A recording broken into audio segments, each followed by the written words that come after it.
Welcome to Big Blend Radio with your hosts, Lisa and Nancy, editors of BigBlendMagazine.com.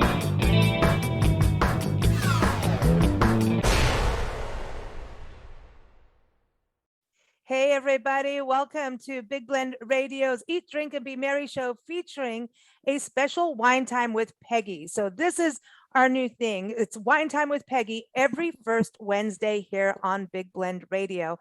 Peggy Fiandaca is the owner, co-owner of LDV Winery. You can find their tasting room in Scottsdale, Arizona.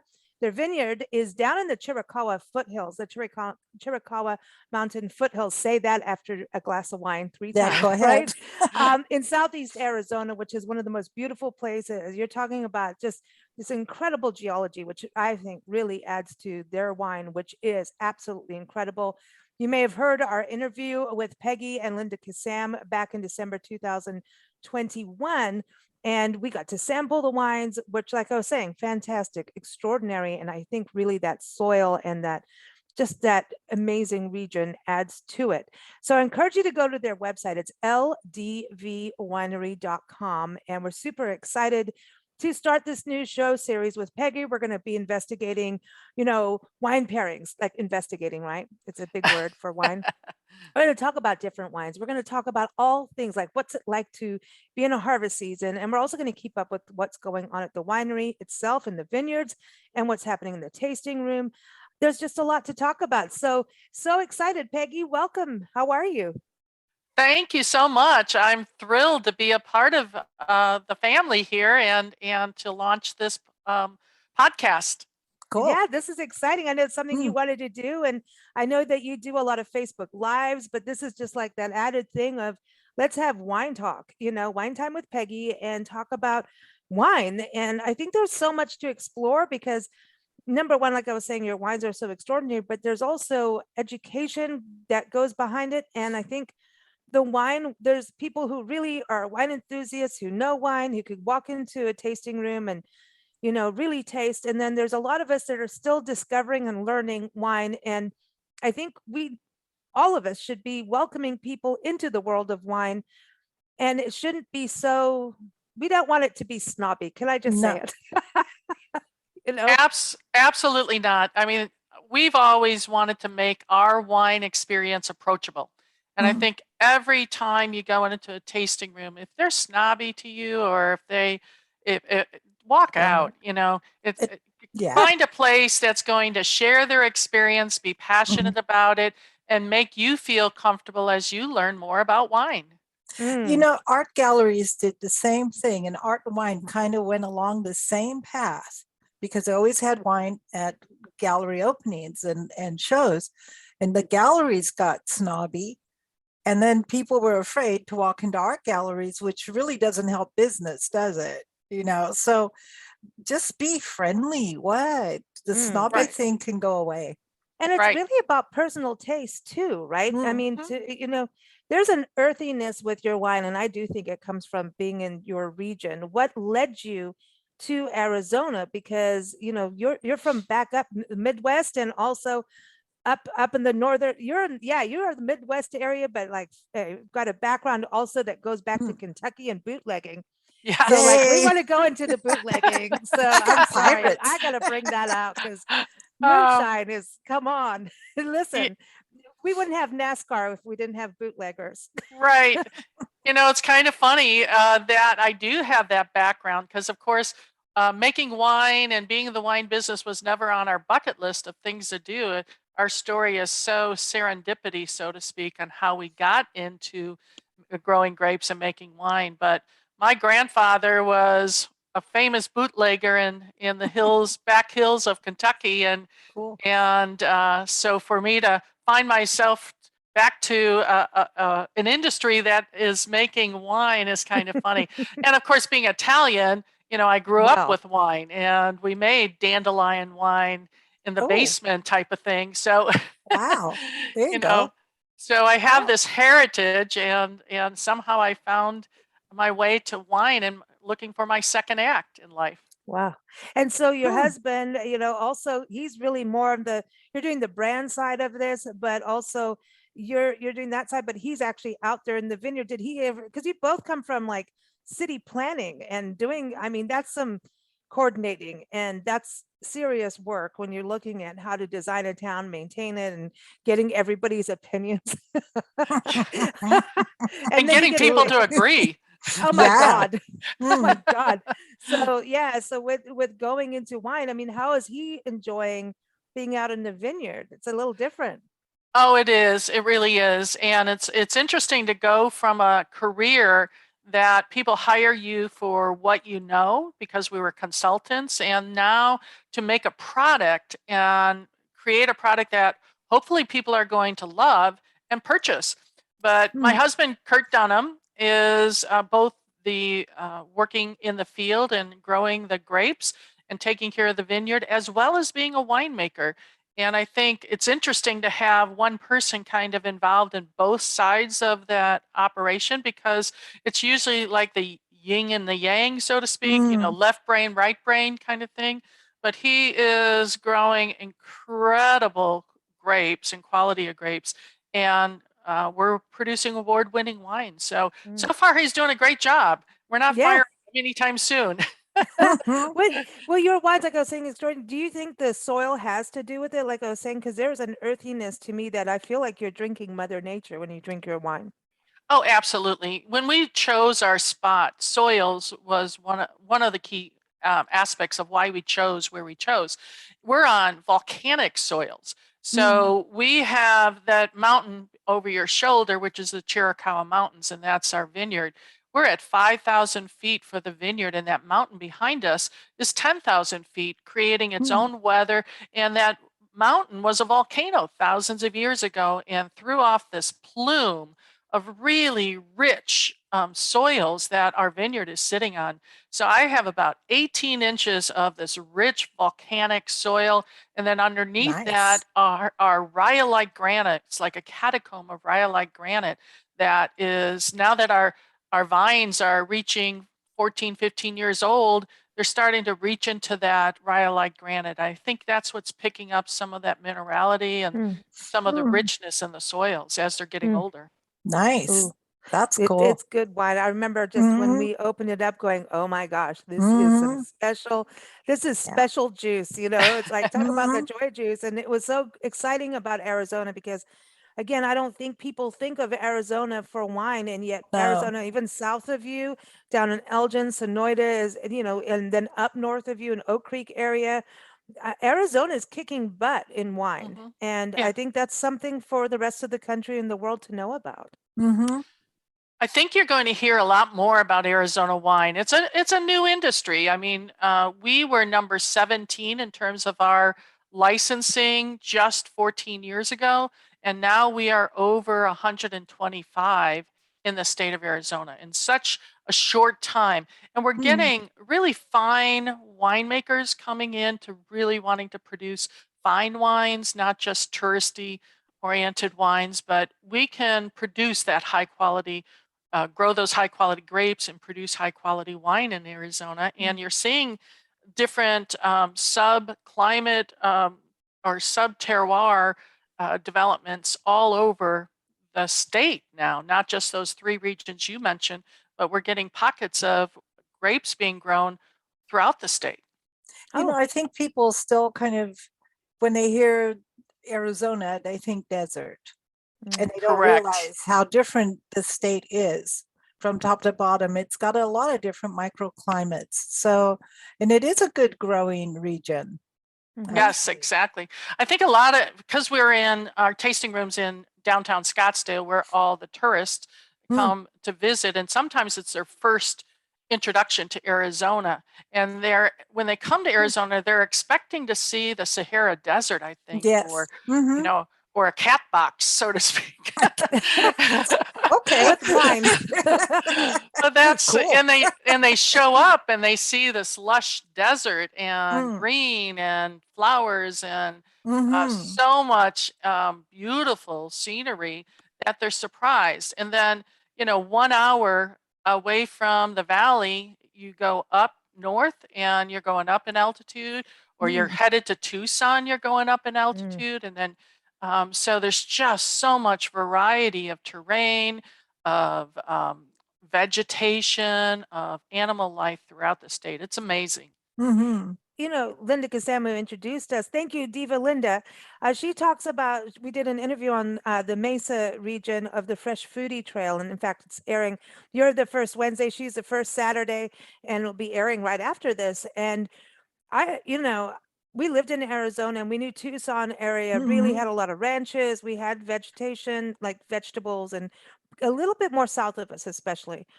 And it's really neat because it also, pays homage to the indigenous cultures and what they're growing. So Mm-hmm. very diverse. But I really didn't know when I started thinking about Phoenix area that all of these farms, like Olive Creek, that what they were doing with their olive milling and olive oils, and I just really didn't realize how much growth was going on in your vicinity when it comes to fresh fruits and vegetables and vertical gardens inside like malls, strip malls and things like Yeah. that, Mm-hmm. hydroponics, everybody, woo. So Mm-hmm. you never know what's going to come out of that, but it really seems like that's pretty amazing to have that right in the heart of the state.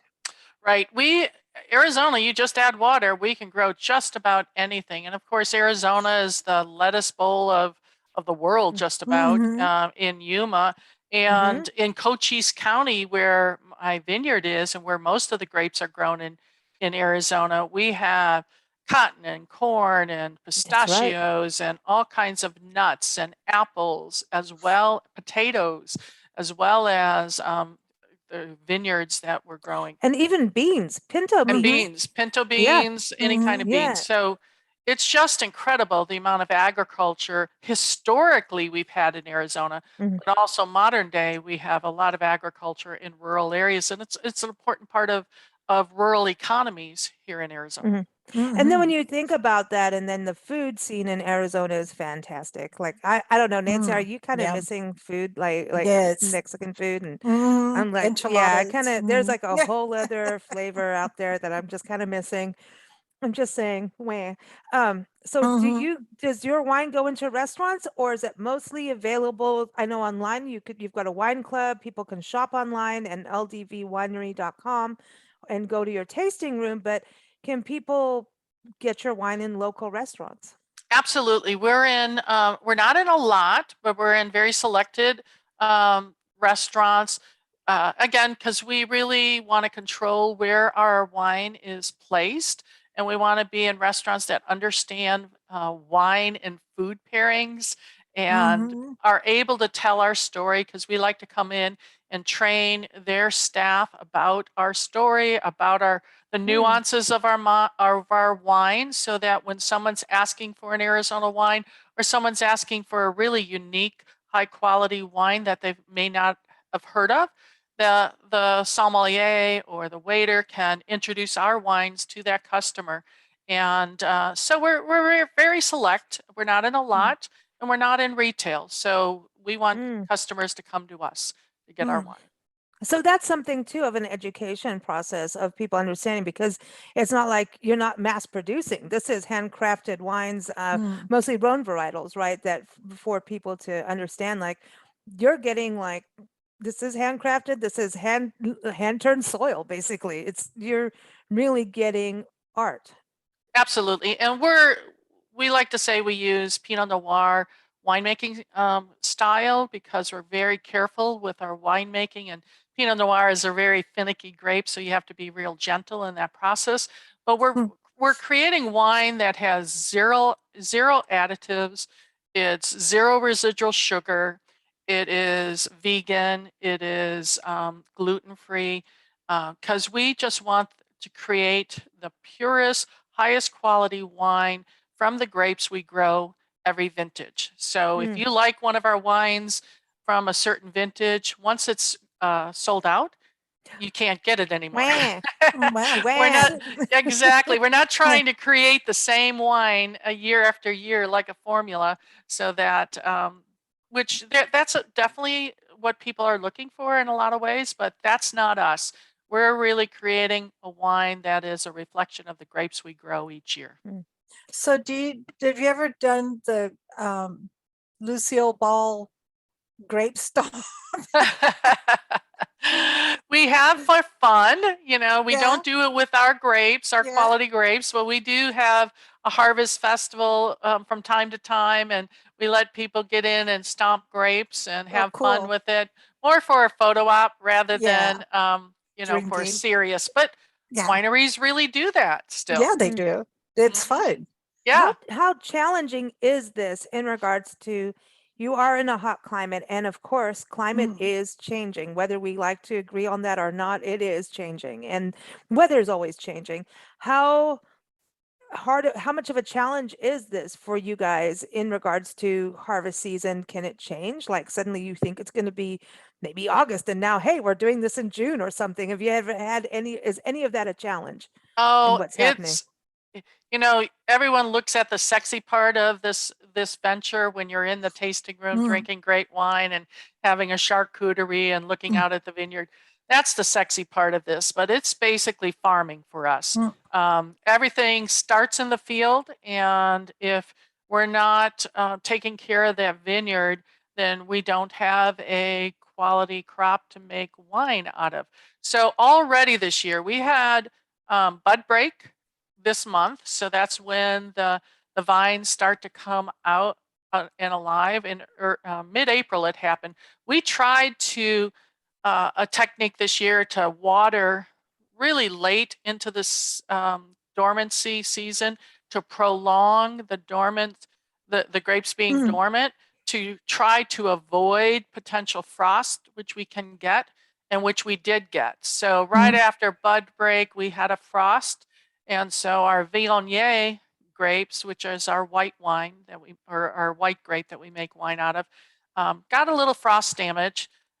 We don't think so much that it's going to hurt our crop load, but that was unexpected. We had no idea that it even got that cold until we went in to the vineyard the next day and saw some crop damage. So, so we have to worry this time of year when the vines are waking up and they're just starting to produce their flower clusters and begin flowering as they get to the berry development. This is a real sensitive time. We can get frost. We in Cochise County have a lot of wind. And so when the wind gets very high, they can blow off those little buds or the flowers, and that would hinder our crop load as the season goes on. So it's tricky. You need a swearing bucket. Yes, exactly. Exactly. You need the naughty word bucket. Yeah. And we've seen wineries where they have ducks that roam throughout the vines to eat the bugs. And that's interesting. We've seen sort of like these smoldering pots at the end of, and every so often to help heat. Yeah. Right. So it's a lot more complicated than people think. And, we think we can control Mother Nature. Yeah, well. I don't. I mean, we installed a really sophisticated weather station in the vineyard so we can track, no matter where we are in the world, we can track what's happening in the vineyard from a weather station. We have a very sophisticated irrigation system that we can track anywhere we are in the world, and we can turn on, turn off different parts of the vineyard depending on what's happening in the vineyard. But we still Mother Nature still sneaks up on us. Yeah. And we have absolutely no control. She needs a glass of wine or two. I know. I think so. I think this is it for wineries. You need to have the glass of wine in the naughty word bucket. Exactly. I was thinking of you. We travel full time across the country and pets it as we go. So you never know when you hear a barking dog. It could happen anytime. It's trash day today in Eugene, Oregon. So anything could happen. But we're actually taking care of this amazing garden. And a huge part of this is a grapevine. And yesterday the sun came out and I turned around and went, bud break. And then I'm like, am I right in even saying bud break in a garden? But Mhm. and then, because all of a sudden the little leaves came Mhm. out, and she told us before she flew off, she says, "You're gonna see the grapevine happen while I'm gone," Mhm. And it's kind of hard for people that are so attached to their garden, even though they want to travel. It's like we're actually seeing everything come to fruition. I know, it's so much fun. And I feel so terrible. I'm like, I'm going to send you photos every day. This is growing here, but it did happen. It just Mm. went from this, you could see it was going to do it, but like literally in 2 days of sunshine, it Mhm. said, "Hello, I'm here. Let's have a party." So it's kind of this exciting thing. And I can imagine, like, I mean, you can't necessarily walk the vineyard every single day. I mean, how many acres would that be? Yeah. How much stuff, you Well, know? we're a small vineyard, so we have 13 acres under production, which Mm. produces about 2,500 to 3,000 cases if we have a real prolific year. And so, yeah, it's not it's definitely walkable, but if you want to get your steps in for the day, Yeah. it's a nice walk. But yeah, Yeah. we spot check it all the time. Mm. Mm. So, like, this is something, we sent you 10 questions to answer about the success in wine, because dang, it ain't easy, and Mm-mm. so, and everyone, you can see Peggy's answers up on blendradioandtv.com. Also see her up in our expert department, and this will be a feature in our Quality of Life magazine that marries, personal development and professional development too, because you can't have one without the other, and in between you need a glass of wine. But there's, I think this is what's so crucial about what we're doing with this series with you, is that people even understand the art and craft of winemaking and understand even the pricing.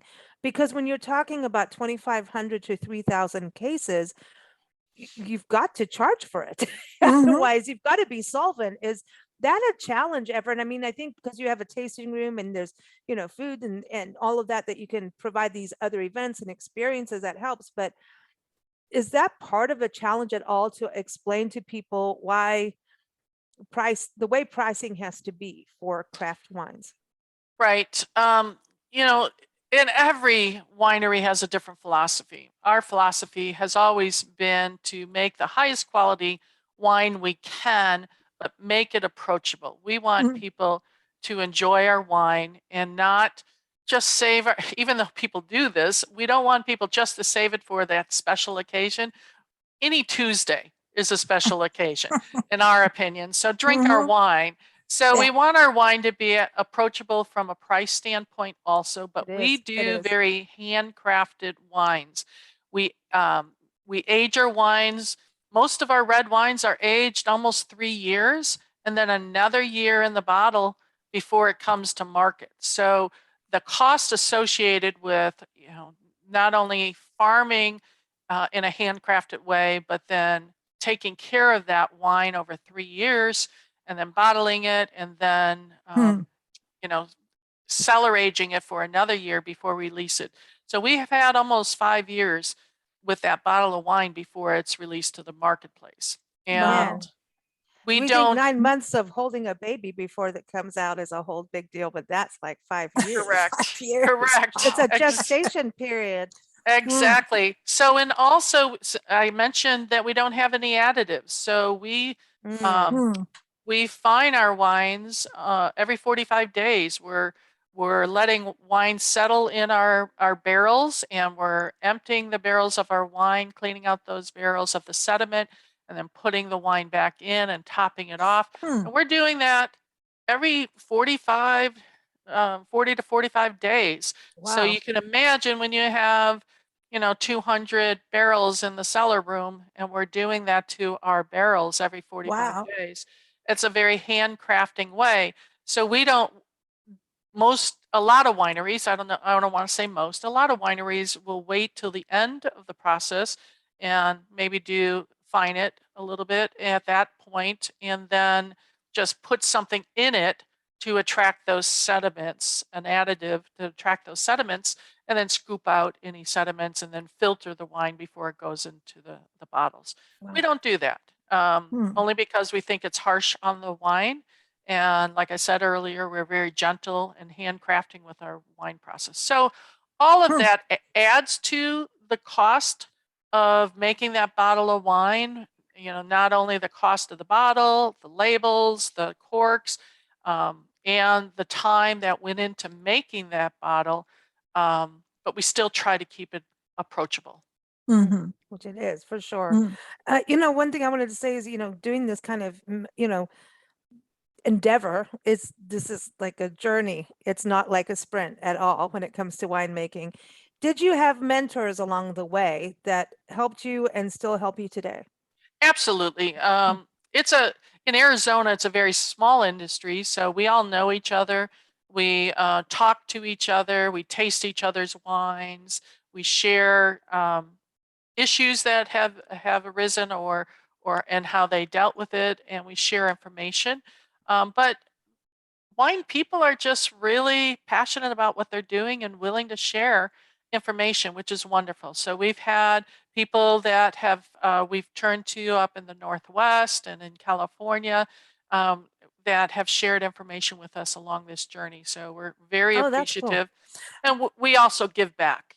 So if anyone calls us for any kind of advice, we're very willing to share information. But I mean, that just helps the entire industry, and especially when you're looking at a location, the more of you that work together, the more you become a wine destination in your state, which obviously helps everybody. So that Exactly. works. That Ex- works.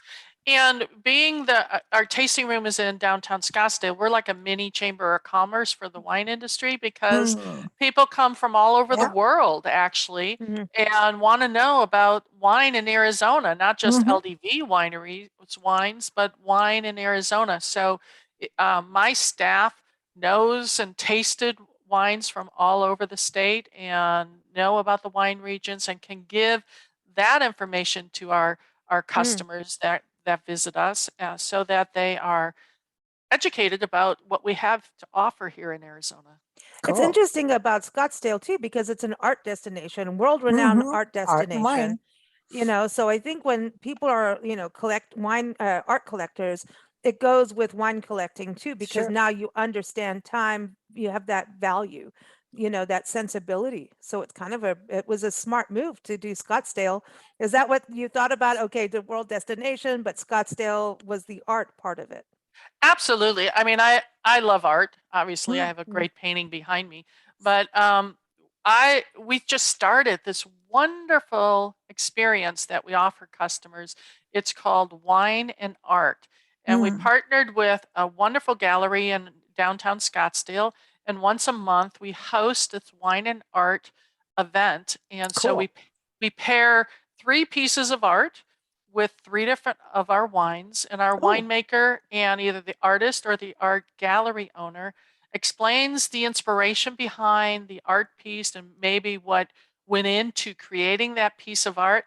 And the winemaker talks Wow. about why he chose the wine he did to pair with that piece of art and what was the inspiration in developing that bottle of wine and just the Wow. commonalities between an artist or a sculptor or a painter and a winemaker making a bottle of wine. Awesome.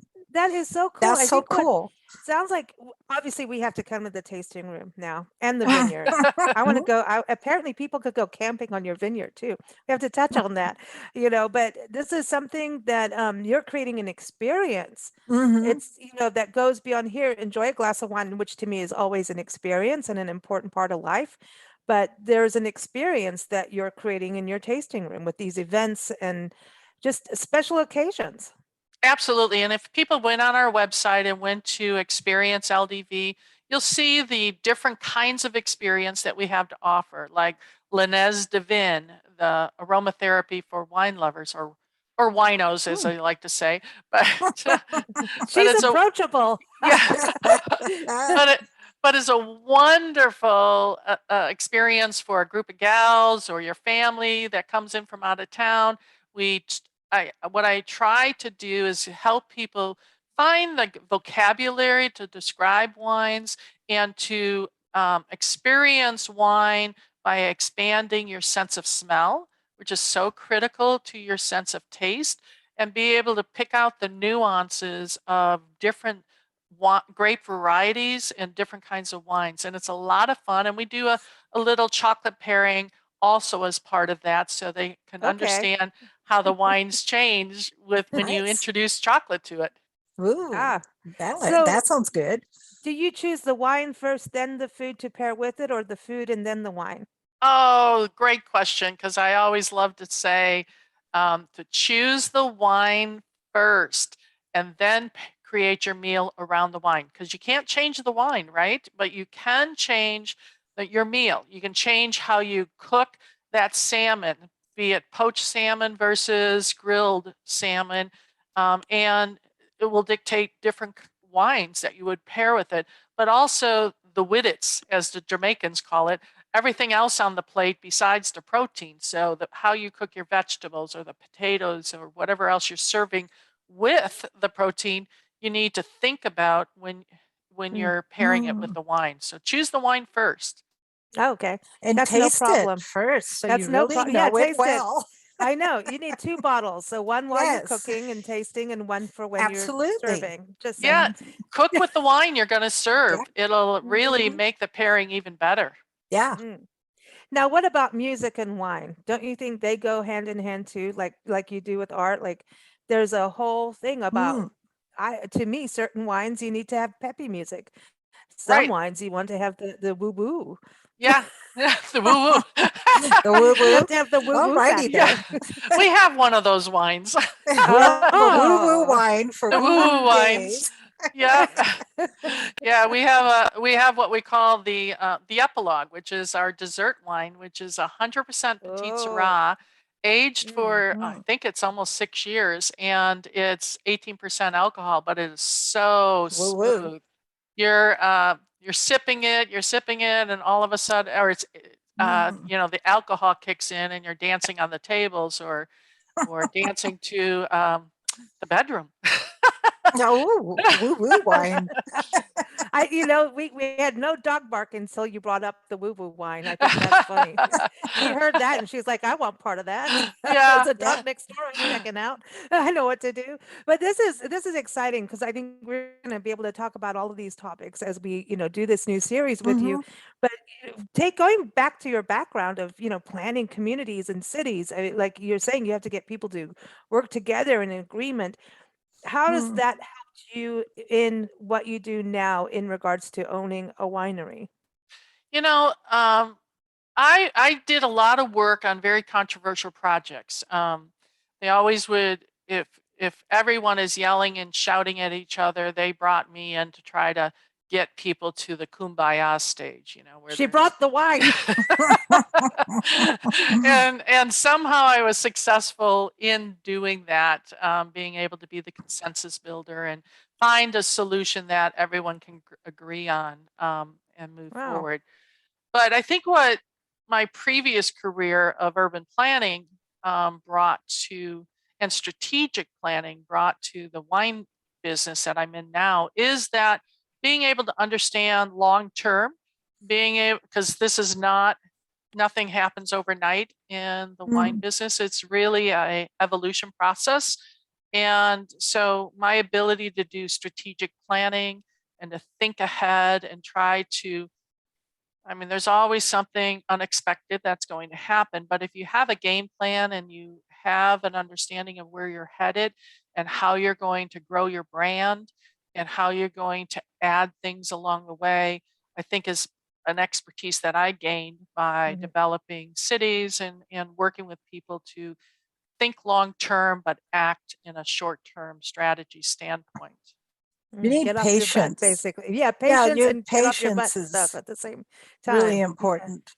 Yeah, I Mhm. got that. My husband is not as skilled in that patience area as Uh-oh. I might be, but we balance each other out well, and I kind of have to talk him off the ledge every once in a while. But yeah, You got to we're Yeah. give good him the here. woo woo wine. Well, Yeah, that's a really, yeah, it's the woo woo wine, but that's a really good partnership too. I mean, and that's a Mhm. whole other thing going and right. working together. I Mhm. mean, we're a mother daughter, so it can get lively, and we do need the wine. We do That's need the Right. woo. because no, because we're creatively we're creatively compatible yet completely different, and we work Mhm. differently.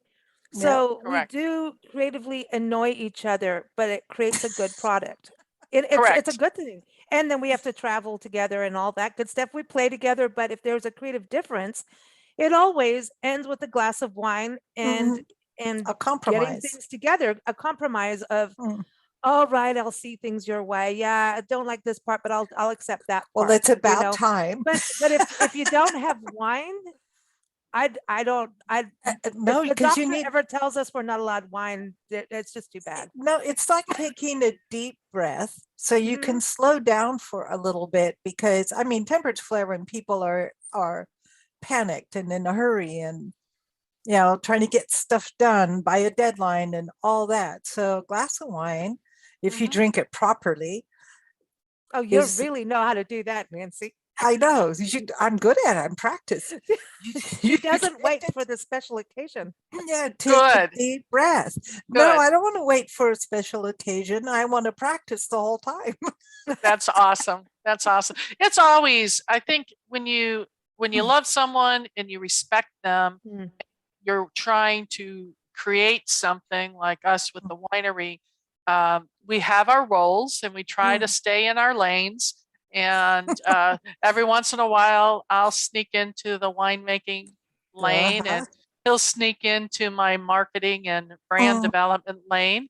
But which is fine, but we mm, respect each other, we love each other, and we communicate effectively. And sometimes Mm. it's not for everyone. I would not it's hard. I would not recommend um, running a business with your spouse or someone mm, close. It's hard, but you have mhm. to Mhm. be. But we also ran our planning firm for 25 years, so we've Yeah. Mm, always worked together our pretty much our whole adult life. So Good for you. we Mm, figured it out how to navigate the tough times mm. and try to work through it. And we're very different in terms of our styles, our personalities, and but we have our common values and our common goal that So we that's Mm. reach good. back So on. you get the both, you get the best of both, Mhm. Right. And I which think is also what really you were good. talking about in urban planning is that communication part. Mhm. And I Correct. think that's also important for when things go wrong, because things always go wrong in business, whether it's growing grapes, making wine, Correct. customer, because Mm. you can't please everyone. I try, but no No, matter what. you go And then crazy. sometimes I've had to learn, and Nancy's had to say, you just got to turn and walk away from it. You Mhm. Right. I just get mean, away. Yeah. who would have predicted COVID? Yeah. Exactly. And how that for us to have to navigate through that. And on top of Mhm. that, we were closed because our building was going to collapse on top of us in our tasting room. So Oh, nice. we were closed for 9 Where's the swear months. bucket? Yeah, exactly. We needed some major swearing. Wow. But And you're so Italian, so you know it's and happening. Italian, yes, Yeah. exactly. Exactly. So we were closed down for 9 months of no Wow. revenues being generated and Not fun. not fun, but we had to figure out how to navigate through that and save our business basically Mm. and save our staff and we still had to Mm. keep farming because the grapes didn't know anything about COVID or the vineyard was we still had to farm, we still had to pay for bottles and barrels and corks and everything else when we were generating zero income for 9 Mm. months. So Wow. yeah, but we made it. We made it. Yeah, How cheers. was that even in getting, the corks and the bottles? Was that hard to get those supplies? Oh, absolutely. The supply chain has hit the wine industry like it's hit everything. For example, we needed to order bottles because we were way behind in bottling because of COVID. And we finally found a supplier to get our bottles, but we had to buy a whole semi truck full of Wow. bottles in order for them to deliver them. And of course, a small winery like ours, we didn't need a whole semi truck, but in order to ensure that we would have bottles when we needed them, we had to spend the Wow. money to buy a semi truckload of bottles to be delivered to the winery. So, Wow. Wow. Yeah, we heard stories of restaurants having to put their food Mhm. orders together to actually Yeah. get like meat delivered and things like Right. they took like what a small restaurant and just said, you now need to be, ordering for 10. It's Right. like crazy. Mhm. Right. Crazy Oh my, stuff. And I mean, our printer couldn't get the pulp to make the labels. Of what? course, I know, Wow. crazy things like that. Or that, of course, the cork, we use natural cork coming from Portugal. And of course, the shipping issues associated with getting things from overseas. And then just the cost of trucking and the Mm. time and uncertainty of trucking. It's been a challenge. Mm. Our barrels are made in Missouri, and so they have to be shipped Wow. from, if we use French oak like in our Grenache, the French oak comes from France, obviously, goes to Missouri.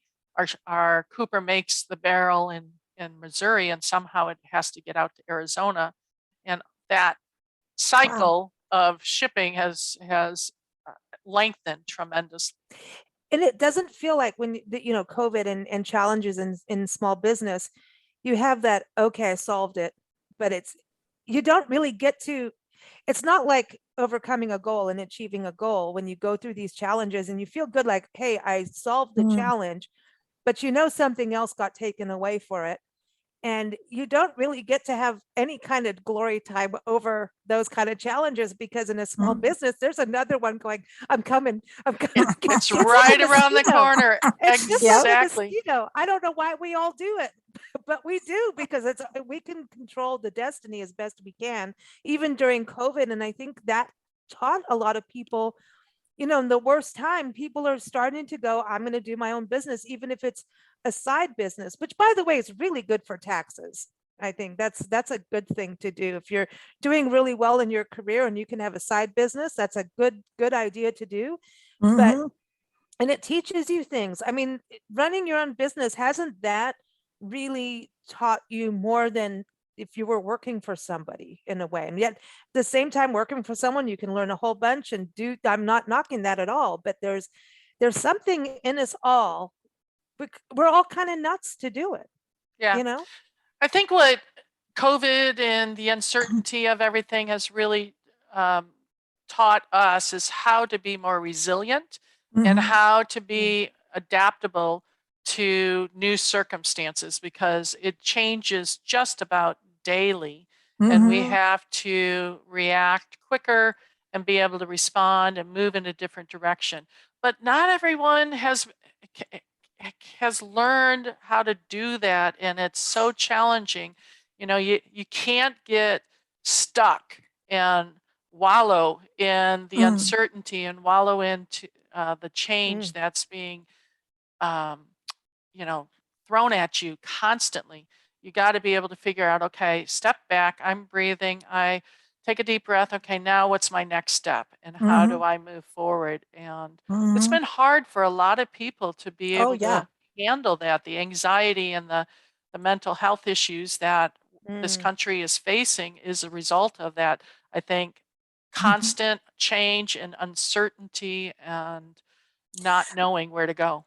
And, but then when you do your own business, you have control, To make change. so, so you have a better shot at making changes that you need to make Mhm.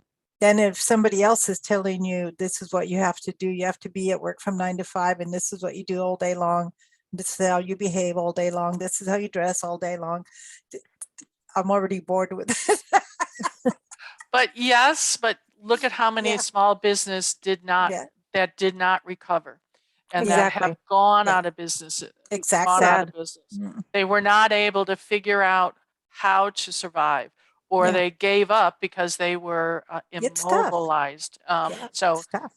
Change is so huge. That is the only constant when you're running a business and in life in general. Change is the constant. And I think you're really right. We watched, we travel full time. Imagine that during COVID, Mhm. like, holy cow, right? Listen, everybody needs a swear bucket in the wine. Let's just Well, put it that way, no and that matter what. is We all need that. that But is why because we want wine. We yeah, need it. you need that, and then you can move on fast. Mhm. You have to, you can't dwell, like you're saying. There is no time to sit and dwell in it. You have to make a plan. And even if you don't know how or what, you need to just jump in with 2 feet. And even if it's wrong, then you do another turn. You had to Yeah. keep changing. And I think that is such powerful lessons in life for Mhm. anybody to have, and for employees to learn too. That was something else. Correct. Those businesses that maintained their employees, sometimes they had to make some cuts, change things up, but the employees and the management owners that worked together and decided, let's be fluid, let's do this. I thought it created a better communication dynamic for those who are still surviving. I think that's why they're surviving, is that communication. And there's so many resources. I mean, during that 9 months, I was on a webinar learning something new almost every other day, Mm. with the SBA or with here in Arizona, the Commerce Authority had webinars.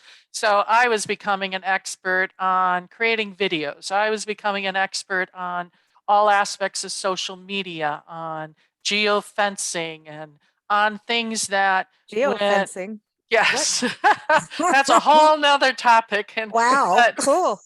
but you know, and my husband was learning about the vineyard and trying to find new ways of dealing with issues in the vineyard. So there were resources to tap, and not everyone took advantage of those. And we kind of redid our way of connecting with people since we were closed, and did Facebook Live cooking shows from the vineyard, and Cool. we did Zoom calls with our club members to introduce new wines and stuff. So, you know, we had to really Mhm. adapt and Mm. change and be resilient and continue to learn so that we were prepared for the new reality when we opened up again. It Mm. was weird because I think there was better communication between clients and businesses during COVID, yet at the same time, we all missed the in-person, but there was a need of connectivity. People wanted that connection. I mean, we went Mhm. daily with our radio shows, and now here we are daily as soon as COVID hit. And when people, we knew businesses and organizations in the tourism industry that did that floundering, and like, oh no, well, we don't have events to talk about. Oh, I'm like, Got a whole don't, town to I, talk about. where's the bucket? Where's the bucket? You know, because Right. there's things that rhyme with that word. And that's basically, I was just going, you have an open audience listening more now than ever. And Mhm. this is the time to tell stories about your communities, back history. There's so much you can do. And it is actually, when these kind of restrictions happen and challenges, a really way to be creative, and you will find new things about your business. I know so many musicians, it sucked for them. They couldn't go on tour, but some musicians made more money doing live streams than they did touring. Not saying that Mhm. they didn't miss touring and they're not out there now, but there's creative things that I know, Mhm. businesses that have changed their model because they found better things. They learned, they had that creative Mhm. muscle and a little bit of time. So did you find that too? Did anything different come out of that for the long term from COVID? Oh, absolutely. You know, we've always built our business on creating experiences for people, and we define that as in-person kind of experience, um, connection. But because of COVID, obviously, we have found new ways to do that without having people Mm. touch us and be at the vineyard or be in the tasting room. So, Mm. reaching out and connecting with people is so important, and we do it in so many other ways than just face to face. Mhm. Mm. So the one thing before you go is, I know you've got the tasting room that we've talked about, but Chiricahua National Monument is around the corner from the vineyard. And last time I chatted with you, you were saying people through Harvest Host, which is a cool website. In fact, the founder was on our show. Wow, about 4 or 5. Mm. I can't Yeah. count anymore. That's one Mm. thing from COVID. None of us can count. Everything's a blur. Yeah. Then have another glass of wine. But so Harvest Host is a program where people can basically find free. You have to be off the grid, be able to be off the grid in your RV or your vehicle of camping, but and not bring a tent and pitch it in a vineyard. You have to be self-contained, so you have to have your own potty, your own shower, that kind of thing. But you're part of that program on Harvest Host where people can stay there, but you also do events at the vineyard, right? So I know it's not something that everybody can just stop by going to Chiricahua National Monument or Tombstone or any of the other. Southeast Arizona is just like an amazing destination, just even for bird watchers, So is it like by appointment? How does the whole thing work for the vineyard? Absolutely. Yeah, we love to be a part of Harvest Host. And so we get visitors from all over the country staying at the vineyard pretty much every single week. And so you have to be a member of Harvest Host, and you make your reservation through Harvest Host to stay at our vineyard. But we've gained from that program new wine club members because we do a tasting with them, and they a tour of the winery and a tour of the vineyard, and they fall in love with our place and become friends for life and become wine club members. So we've loved the idea of Harvest Host. We do have events at the vineyard. We're very remote. As you can see from the setting behind you, we're very remote. We're 3.5 hours from the Phoenix area, an hour and a half from Tucson, or hour and maybe 45 minutes from Tucson. The closest towns are almost an hour away from us. So we're very remote, but it's beautiful. So every August, the first Saturday in August is our wine country barbecue. A lot of fun to come and spend the day at the vineyard. We do a big barbecue. We do special tours of the winery and the vineyard, and just a great day to spend in the vineyard. The vineyard is filled with grapes. It's just before harvest. Great photo opportunities. But we do tastings by appointment. So if you're planning a trip to the area, call us ahead because we're not always there or we're busy in the winery and can't host you. But if we're around and able, we'd love to host you there because there's just so much to do in southeastern Arizona. Cool. Very cool. Very cool. Yeah. Well, we're excited about this. So every first Wednesday, we're having wine time with Peggy because it's Wine Wednesday, and this is going to be cool. It's just, yeah. And we shouldn't be recording this in the morning. From now on, let's do wine time. That's right. I'm like, I want a glass of wine. Exactly. Absolutely. But we're allowed to drink wine whenever we want. We're adults. Yeah, that's right. Day drinking is okay. Oh, see, so that's it. Yeah, and pair it well. That's it. It's a new song. I'm a day drinker. There you go. Day drinker. That's everyone. LDVwinery.com is the website to go to. Also keep up with our shows at bigblendradio.com, and you can see Peggy up on Blend Radio and TV.com in our expert department. And we'll start building playlists so you can listen from one interview to the next. You can binge wine time with Peggy.